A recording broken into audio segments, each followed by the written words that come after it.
Welcome to the real Ramblers movie talk for fanatics. The real Ramblers movie talk for fanatics. And now your hosts, Bill and Lee Howard. Welcome to the Real Ramblers. Hello. I'm Bill. Lee is here with me as per usual. I'm here and I am Lee. Hello. I like how I say as per usual, like we've been doing this for 75 years. We've been doing It's been for 45 minutes. But welcome back. If you tuned in the first time and you are back again, then muchos gracias. We appreciate it. So today we're going to talk about one of our favorite movie subjects, which is lesser known gems. Yeah, we originally when we were planning out the like our first 8 episodes, we were like one of them was going to be lesser known gems and one of them was going to be underrated movies, and then we kind of were like, is that kind of the same thing in a way? So we kind of mushed them together. Yeah. So this is going to be kind of a little bit of both. Yeah. So, well, we can kick it off naturally with what's the first thing that pops into your mind? Session 9 for me. Same here. Same? Nice. It's literally, look, on my card, first movie. Nice. Yeah. Oh, no, first movie was Pontypool. Session 9 was second. That's also on mine. It's funny that I showed it to you and it was wrong. But anyway. But yeah, Session 9. Yeah. So for anybody not familiar, Brad Anderson, fantastic director. Oh my God, yeah. Made this movie. And it's funny. I have a funny little story about this. My wife, Joanne, and I, we used to go out to the Kennedy movie theaters because they were bigger, had a wider selection. They played a lot of smaller movies. And this is before, I guess, the AMC opened in Whitby near us, which is now Landmark. But Coming back to you then, from Ontario, Canada, for anybody listening. yes, the Canadian movie theaters. Yes. So we were in there, and she went to use the washroom before the movie, and I was just standing around. And I was leaning against the wall, and beside me was a poster for Session 9 that was coming soon. And I was just staring at the poster, and I'm like, it's weird. I'm like, this poster is so nondescript. And Yeah. there's names on it. I knew David Caruso on it. Yeah. But I was like, something about this poster is pulling me in, and I don't know why. And then, as fate would have it, when I eventually saw the movie, I literally became obsessed Did you with see it in theaters? I don't remember. No. I don't remember if I Because you did. showed me. That was the first time. Yeah. Yeah. I don't remember if I did or not. I want to say yes, but I'm not really sure. I saw the poster in the theaters. That's the first time I ever heard of it. And for if anyone's listening that hasn't seen it, we won't spoil anything, of course, but the basic breakdown is a bunch of dudes, like construction guys, like who strip asbestos and stuff like that out of old buildings, are hired to go into Danvers, right, in Massachusetts. Yep. It's an old asylum, a long abandoned asylum. The real place has a pretty amazing history if you Google it, and it's a really torn down now, right? I think it's gone. Yeah, it's gone. There's condos there now. Oh my God, haunted. So they go to, and they have like a week to do it, and then just. I mean, it was an asylum, and if movies have taught us anything, bad shit happens there. And that's all I'll say, but it's almost bloodless. There's almost no blood in the movie. Yeah. But it's unsettling, and there's like an impending feeling of doom the entire movie. It really gets under your skin. It's unsettling. Yeah. And I remember the first time we watched it at the end, I thought it was, I don't want to spoil anything, but I was like, oh, so the movie's kind of like more about this. And you're like, no, I think it's more about it's an interpretive movie for sure. Brad Anderson and Steven, I don't know if I'm saying his name right, Gevedon, who's also in the movie. Yeah, and great. They wrote it together, and they wrote it intentionally to be very vague. Yeah. They don't really say, you don't know if it's supernatural, you don't know, there's lots of things about it that are vague. And it doesn't matter. When it's done, you discuss it. And you come up with theories whether they're right or not. Yeah. And he talks a bit about that on the DVD commentary and saying that they didn't even really intend to have like supernatural stuff, but kind of as they were writing it and filming it, like leaned a little bit more into that. But it is still very interpretive. It's visually, Brad Anderson does an amazing job visually with it. He really was good at harnessing this amazing real place instead of using a set. Apparently they even did very, very little set decoration. Yeah. Like so all much the of that stuff creepy was crap just already there. was just there. Yeah. And it's so unsettling. The and it's music and anchored. stuff. Yeah, the music's fantastic. The weird. sound design Yeah. is amazing. The bird, the little. I think it's a chickadee. Is it a chickadee? Yeah, I looked it up. I always thought it was a it's a chickadee. Yeah, Interesting. I always wondered because we have them in I thought it our was a yard, and I was starling. like, every time I hear it in the yard, I'm like, oh shit, I'm going crazy. Yeah, it's a creepy bird call. Like chickadees are creepy birds. But anyway, there's so many layers to it and so many things to appreciate. And it's I don't know, everybody's performances are insanely natural. David Caruso is great in it. I know David Caruso is a guy who a lot of people are torn. He's definitely a love him or hate him guy. I've always loved him. I always love him too. And it's like, I think a lot of it is because of like the CSI Miami, like sunglass on. Yeah, the one-liners. Thing that people are just like, that guy's a goof. But he's great. Like, I mean, in the William Friedkin movie, Jade, another one where people hated it when it came out. And I love that movie and he's fantastic in it. But I think Session 9, everybody's fantastic, but it is absolutely anchored by Peter Mullen's lead performance. Man, so good. Peter Mullen alone is one of the best actors alive. And in this movie, the kind of haunted confusion and distress that he conveys only with his face he's amazing. Unbelievable. Yeah.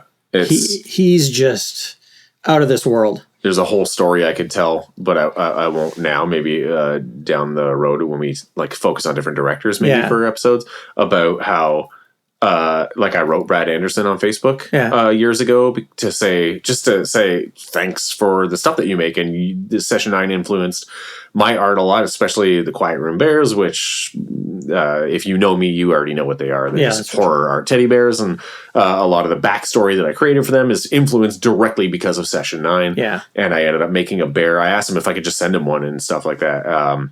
So I'll talk about that later. But it was just, he never responded after I gave it to him, because maybe when it showed up, he was like, what the fuck is this? Let's like block. He like told all his security people he gave a picture of you from Facebook. He was like, so don't let this guy through if he shows up. But yeah, so that's top of my list. What do you got next on yours? Pontypool is always up there. Bruce McDonald, one of Canada's darling directors. Pontypool, written by Tony Burgess, who is, again, one of Canada's darlings. Canada should be so happy. Stephen McHattie. Yeah, Stephen McHattie is brilliant in it. Everybody is. But it's just such a unique movie. If you haven't seen it, it's about a small town in Canada that they run a radio station out of a basement of a church. And during this one night of running this late night session, a virus hits and starts turning people into essentially zombies, but it's not mindless killing machines. Yeah, it gets lumped into a zombie movie, but it's not really. Not technically. Yeah. But the virus is words. It's speech, which is so unique. Spoiler alert. Of course, like Tony Burgess is just one of the most demented minds and so brilliant to come up with this idea. But the whole movie, this whole apocalyptic virus thing, you only see it from the point of view of these people that are in this basement. Yeah, it could almost be done as a stage play. It has been done as a stage play. Well, shit. Yeah, and it's brilliant. Everybody in it's brilliant. The writing is brilliant. I love that you just like, because they're talking to like their man on the street kind of guy. Yeah. So it's like you only hear, and like they're just calling into the radio station. You don't ever see what's happening outside of the radio station, but just what you hear. I mean, the mind creates, it's terrifying. Worse than what they could show you probably. Yeah. And it's terrifying, but it's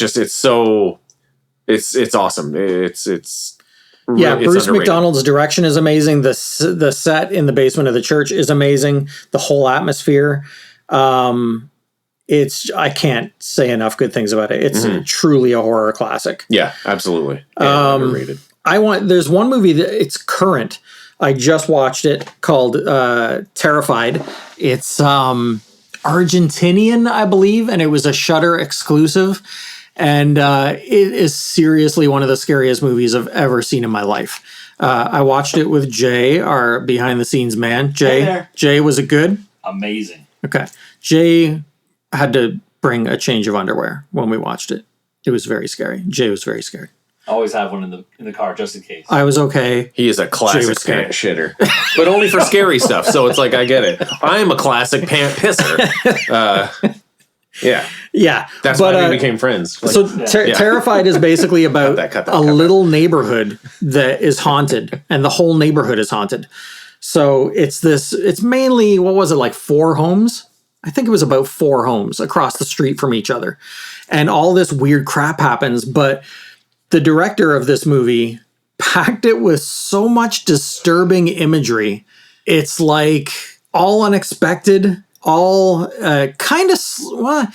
it feels like a slow burn movie. When we went to watch it, I told Jay, I said, you'll like this, but it's slow burn. And then we watched it, and it wasn't slow burn at all. It's super fast paced. But I don't know why I remembered it as a slow burn. I think it's because it has a lot of the qualities of a slow burn movie, but is fast paced. I don't know. It's strange. I'll have to You check think it the out. fan almost immediately. Yeah, that's true. I look at Bill and I'm like, you said this was slow. Yeah, it's not. It wasn't. But the imagery in it is absolutely terrifying, and I don't know why people aren't talking about it in the horror community, because it's brilliant. Nice. Another, I haven't watched it. I'll have to watch it soon. Another one that I guarantee you have on your list is Exorcist 3. Yes. Shit. I feel like it's kind of now, it's not really a lesser known gem. So no, maybe it's underrated. That's where an the underrated. That's an underrated. Yeah. I feel like it's starting to kind of get a bit more recognition again. I think so. I think people regard are it kind as of a being classic like, now. yeah. Because it's, I mean, and it's funny because I watched, it's one of those cases where I prefer the theatrical version over the director's cut. That's a good, I'm glad that you brought that up. Everybody was very excited when that director's cut came out. Yeah. As was I. But when I watched it, I'm like, it's got legs. Everybody raved about it because they're like, oh, great. Like more Brad Dourif? More Brad Dourif. Yeah. And I'm like, okay, 98% of the time I'm all for more Brad Dourif. But in this movie, it comes at the cost of cutting out Jason Miller. Yeah. And I'm like, why would Jason Miller is brilliant in his role. Mm-hmm. And the combination of him and Dourif, I think, makes so good movie. And I mean, George C. Scott, like, I think it's one of George C. Scott's best performances of his career, and that's saying something. Lord. The dialogue in that movie is that's so William Peter real. Blatty. William Peter Blatty, and the funny thing is, he only ever directed 2 movies, which was that and The Ninth Configuration. Oh, right, which I've he not also seen wrote. still. Really? Yeah, I've still not seen that. Okay, we're watching that soon. Okay. And the funny thing is, Blatty is a friggin' brilliant director. Mm-hmm. He is brilliant, and it's so sad that he only ever directed 2 movies. And they're both amazing. And it's got one of the best by worst I mean scariest jump scares. I of all think time. most of the horror community now regards that as the best jump square. Jump square. Yeah. Remember Scarier when they than a played Jump Square? I think it's widely regarded now as the best jump scare in movie history. Totally, and I agree. Yeah. When I saw that in the theater, I was working at a video store at the time, and I actually went to see it with a customer that was a regular customer, and he was like, "Hey, you want to go see that movie?" And we went, and I stopped breathing in the theater when that scene happened. Right. It really the build up to it is so slow and quiet. Yeah. And then when it happens, the way it's shot and stuff, I mean, it's if just you like horror movies, it's a testament to Blatty's brilliance. Yeah. But yeah, Exorcist 3 Exorcist, the original, is perfection. And to me, Exorcist 3 is only a very microscopic hair less. Oh yeah. Yeah. Like it's one of those rare, that's another one. See, we're going to do sequels later. Yeah. And we'll probably talk about this movie more. Yeah. So let's move on to another movie. What's another one you got? One that I really liked a couple of years ago was called Spontaneous. Oh, I haven't seen it. It's basically about these kids that go to a high school, and one day, one kid in a class explodes. Okay. And so it becomes traumatic for everybody, and they're like, "Oh my God, what happened? Like, was it a medical condition? What?" And then shortly after, another kid explodes. Jesus. So they don't know what's going on. So the whole school, all the students become quarantined, and it becomes this like they're like, "Is this the end of the world? Like, how can we stop this? We don't know what's causing it." Everybody's just floored by what's going on. So the lead is Catherine Langford, and the lead guy is Charlie Plummer. And they're kind of falling for each other amidst this happening. Crazy. And a lot of it is allegory. A lot of it is like, I was going to say, it sounds like it could be a very, like, it is. like metaphor for. It is. Like, there's a lot of shootings and stuff metaphor like in it. that. Yeah, there's a lot of stuff like that in it. But every time the exploding kids happens, it is 100% when you're not expecting it. Crazy. And it's done to maximum gore effect. Huh. The Exploding Kids was also the name of my third punk band, and we were terrible. And but the funny thing is about it, it sounds like when you describe it like that, it sounds like it would be gimmicky, and it's not. The writing is brilliant. Crazy. Who directed it? Is it like- Brian Duffield wrote and directed it. And I can't even... like an American movie? Is it? Yeah. Okay. I can't even tell you how good it is. Like, there's no way in words to describe why it's good when you just say it's about kids exploding and kids falling in love. And there's also some really hilarious stuff in it, like gut-bustingly funny stuff in it. And a brilliant performance, especially by Catherine Langford. Nice. But yeah, check it out. It's really, really awesome. Another one I got that's a lesser known and underrated. We talked a little bit about it before. It's a comedy called They Came Together. David Wayne did it, and like just that dude's humor is just like it clicks in my brain. Yeah. And yeah, it's like a spoof movie. This won't happen much on this podcast, but I haven't seen that. Oh shit! Okay, we should watch it together because I feel like you would really appreciate. We can watch how that stupid it and is. Spontaneous and Terrified. There we go. This is research for the podcast. It is.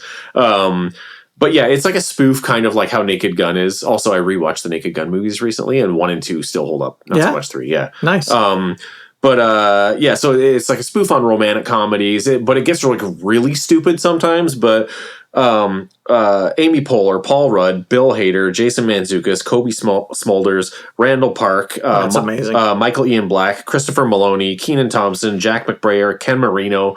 It's like Christopher Maloney, man, that guy's so funny. He is so funny, and Yeah. he just doesn't get credit. It's Ed Helms is in it too. It's like a stacked cast. They got some funny cameos. Michael Shannon at one point pops up. Nice. And it's so goddamn funny. And I feel like it was really like Paul Rudd's the lead, of course, and they were just like Rudd it up as much as you can. When Rudd it Paul up. Rudd goes full Paul Rudd, he is the funniest thing on the planet. And like him in Wet Hot American Summer, yeah, and it's like that kind of. I lose. I can't hold it together. Yeah, also, what's his name? Max Greenfield Schmidt from The New Girl is also in it. Yeah. It's so goddamn funny, so funny, and I think it's now on Netflix, Okay. and it wasn't for the longest time. I'm adding it to my list then. Shit is ridiculous. It's ridiculous. I have way too many things on this list. We'd never get through them in an episode. We can like just fire through like. So, well, for lesser known gems, again, another one that pops up that's a classic, and it's more of an underrated, is Phantom of the Paradise, Oh right. of which I am wearing a shirt right now. Yes. I won't go into He detail. showed up with no shirt on. I won't, And yeah. I was like, "What are you doing?" It's not Again? hot. Yeah. I usually show up to things with no shirt on. Yeah. Phantom of the Paradise, everybody knows it now. It's a classic, but it wasn't always that way. When it opened back in 74, it bombed. And strangely enough, it was a hit in one city in the entire world, That's so weird. Winnipeg. What? Really? And nobody knows why. Weird. Nobody knows why. And Winnipeg still has crazy. screenings of it. And apparently, after it opened, it stayed playing in Winnipeg for something like 2 years. That is bonkers. And nobody knows why. It doesn't have a connection to Winnipeg. Nobody in it's from Winnipeg. Nobody Weird. knows why. But for There's some gotta reason, be, like somebody should make a documentary about that. they 'cause- should. They should. Yeah. I don't know why, but Or an for some episode of reason, Unsolved it hit right. Mysteries. But anyway, Phantom of the Paradise is the ultimate 70s rock opera. It's just brilliant. Brian De Palma, come on. It's been a long can't time go since wrong. I've seen that as well, but I remember the last time that I watched it, I was just like, "This is so great." It's It's got everything. It's probably one of the best genre crossing movies because it's full on comedy. It's full on horror. It's got some musical. action. It's a musical. It's a Yeah. love story. It's got everything. It's a great movie. Oh, I want to throw in, we could do a whole episode on A24 because I love A24. But they did a movie 2 years ago called Lamb. with Oh, I haven't seen it. I've Mimi been meaning Rapace. to see that. My God, Lamb is brilliant. It looks so fucked. And it's basically about just two farmers, husband and wife, who find one of their sheep, gives birth, and they think it's just going to be a lamb. And it comes out and it's got a human body, but a So lamb's weird. head.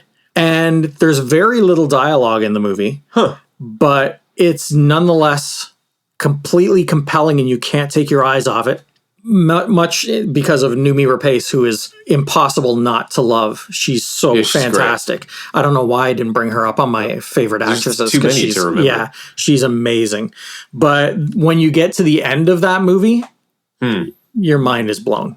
That's crazy. It's amazing. We should do an A24 episode. yeah. But anyway, you got anything else? Yeah, I got a couple. Just for I got a few. I won't dwell on just because I don't know what our time is like. We're good. Okay. Two just movies that I feel like are underrated and don't get enough love. Underwater. Yes. I fucking oh my loved God. Completely Underwater. agree with you. Yeah. It's Kristen Have you Stewart. seen that one, Jay? Underwater, the Kristen You Stewart have movie. It's Kristen Stewart with the short blonde hair and they're at the bottom of the ocean. Yes. Yeah. It's so good. I saw it in the theater, and Same.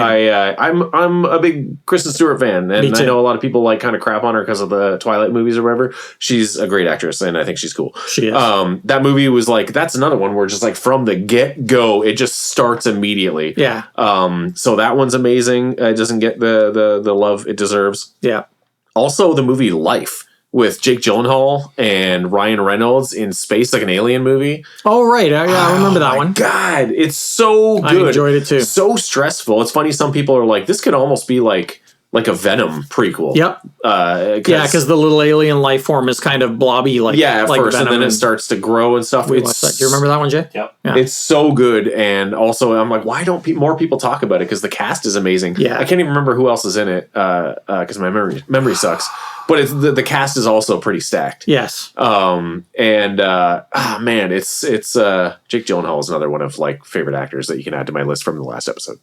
Rebecca Ferguson. Rebecca Ferguson, oh my god! Yeah. Ryan Reynolds. It's a great cast. Also throw Dr. Sleep into the underrated. list. We could do an entire episode about Yes. Dr. Sleep. Maybe which we will. Maybe we will I think we because will. just to talk about how much we love it. Yes. And there's a million reasons why. But anyway, that's another underrated one. I also have two underrated comedies. But do you want to? No, what are the comedies? You might look at me stupid. Probably. Yeah. I only saw this movie. Do I ever not? Fair. I only saw this movie last year, and I was like, Jordan wanted to. My fiance was like, "We should watch this," and I just thought it'd be something stupid. And I'm like, "This movie is way fucking funnier than I expected." And it's Josie and the Pussycats. Because it's a yeah, I swear to God, because it's super self-aware of how dumb it is. Yeah. I'm telling you, it's I was blown away. I'm like, You're this not the shit- first. I've heard other people say that. Actually. Yeah, I was like, I just thought it would be a dumb comedy, like like Spice World or something. Which also people are like, no, it's funny because they know they're making a dumb movie. Yeah. But Josie and the Pussycats, I saw Spice World in the theater, by the way. you laugh at me, and then, but it's like it's funny because they know they're making a dumb Yeah. like silly movie. Yeah. Josie and the Pussycats. I swear to God, to watch it, you'll be like, "This shit is way fucking funnier than I thought it would be." Wow. It'll surprise you. I promise you. I don't know why, but I thought you were going to say Eurovision. Oh, I like that one too. That movie's amazing. I laughed my Still ass haven't off. seen it. Oh, it's funny as hell. And also Rachel McAdams, I'll also put her up in my list. She is always been one of so my favorites. funny. She is so funny in that movie. Yeah. It's insane. I She's forgot brilliant. what a good comedian she is. So yeah, I'm telling you, Josie and the Pussycats, way funnier. A really good All right. cast and stuff. Maybe I'll do a double feature one night with that and Eurovision. Totally. Just for a ridiculous night. The other one that I'm sure you'll appreciate, not appreciated in its time, Last Action Hero. Hell yes. Last Action Hero. It was Over the years, meta it's got before anyone so knew much what meta flack. Yeah, it was meta before I meta think that's was why a thing. people like didn't they're just like, what the fuck is this? That like, at the movie time. is so good. It's just fun and funny Yeah. and stupid. And that was John McTiernan, was it not? I think Of so. Predator and Die Hard. Yeah, so, yeah, I mean, I dude think knows so. action. yeah. That's another one that's like genre crossing, right? Because Yep. it's hilarious. Yep. It's almost sci-fi. Yeah. It's action. Yeah. Yeah, it's got everything. And Arnold is great in it. Yeah, totally. Yeah. Like totally fine with making fun of himself. Yeah. And, That's a great movie. Yeah, I just Tom think Noonan is the bad guy. Oh, come super on. creepy. Yeah. Yeah, I think it just, when it came out, there was nothing like that back then. I There was remember nothing for meta. years I was always angered that when it came out on VHS, they did some crap I Photoshop remember cover that. of him with the gun right up against his face. Yeah. And it was like the worst. And ever since then, every release has been that It's crappy a cover. terrible one, yeah, with like a generic explosion. Yeah, and I owned it, and then they put it out on 4K, and the cover here was like a crap cover. But in the US, they did a steel book with the original Nice. beautiful art. So I Yeah. ordered it from the US Nice. so that I could finally have it with proper That's art. amazing. That's a But good yes, poster. it's a brilliant movie. Yeah, it's I super love fun. it. Seeing the Terminator stand up with Sly on Stallone, it. so great. It's Yeah. great. It's good stuff. Well, so we are running out of time, but I'm Okay. just going to ramble off a couple, and we can just do like little. You can do that because we're the real ramblers. Go Yeah, ahead. we have to ramble once in a while, or else we're off brand. Yeah. Color Out of Space with Nicolas I haven't Cage. seen that yet. Oh my god! So this was the dude who directed Island of Dr. Moreau. Oh God. Directed it, and he's been like out of the limelight for years. And he came back to do this movie with Cage, and Cage is over the top and Cage in it, but the whole movie is done in these like brilliant purple and pink hues, Huh. and it's amazing. It's on my list of things to watch. You have to watch it. It's amazing. House of the Devil and the Innkeepers. I love those. I Saw the Devil, the Korean movie. I haven't seen that. It's also Serial on my Killer. list, Oh my yeah. god! I Saw the best Devil. horror movies of all. Yeah, and time. probably the best serial killer movie of all time, and that's even taking stuff like Seven into consideration. Yeah. I Saw the Devil is brilliant and pulls no punches. Cool, It's okay. highly disturbing and great. Everybody always talks about John Landis and American Werewolf in London. Nobody ever talks about Innocent Blood. Oh yeah, classic. Innocent Blood is brilliant. Anne Paralode is the vampire who kills mobsters. Yeah, Robert Loggia is That's like quite comedic, if I remember Very. right. Like very very. funny. Yeah. And yet every time the horror kicks in, it's pretty like brutal, when she yeah. kills Chaz Palminteri, it's like gory as Yeah, hell. yeah. And they use these cool light reflecting the contacts. contacts in Yeah. her, and she's terrifying. It's great. It's a great movie.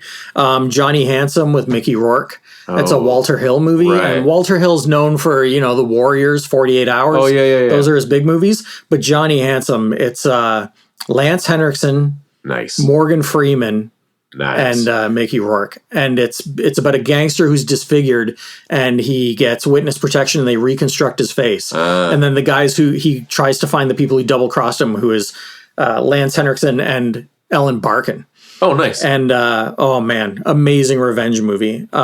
Mad Dog and Glory with Uma. Bill Murray, and Robert De Niro. Right. Very, and everybody's playing against type in it. Like De Niro is like this kind of wimpy, introverted guy, and Bill Murray is a gangster. Right. Yeah. So it I think flips I saw the it way roles. back. It's brilliant. It's really brilliant, and it's from the guy who directed Henry: Portrait of a Serial Killer. Oh shit. Yeah, great movie. But yeah, I've got plenty. Mr. Frost, like we talked about before. Yes. Oh god. Here we go, guys. Yeah, Serpent in the Rainbow. Oh yeah. Yeah, I got lots. Yeah. We'll maybe do another. Yeah. We might underrated have a episode. part 2 in the future. But yeah, underrated movies. I mean, not everything can be a blockbuster. Yeah. So these are the movies you have to seek out. I think movies like these are the reason I get angry when people online are like, nobody makes good movies anymore. Oh boy. And I'm There's like, a whole other. yeah, I'm like, dude, all you have to do is take a look. Yeah. Just Go Google onto the it. streaming networks Yeah. and just browse till you see something that looks interesting. Yeah. Same with when people say, "Oh, everything's a superhero movie." Somebody did that online a couple of years ago, and I looked it up, and there was 6 superhero movies that year. Yeah. And I'm like, "Oh yeah, they're all 6 of them took over the box office Yeah. for the entire year." It's like I Give get me a it. break. They're like the big movies now, but Yeah. it's like if you look through the ratio, it's like yeah. 98% are Other stuff. are original things that Yeah. just aren't getting big releases. So that 'cause- it's ridiculous. yeah. But anyway, keep Yeah. supporting those little movies. Yeah.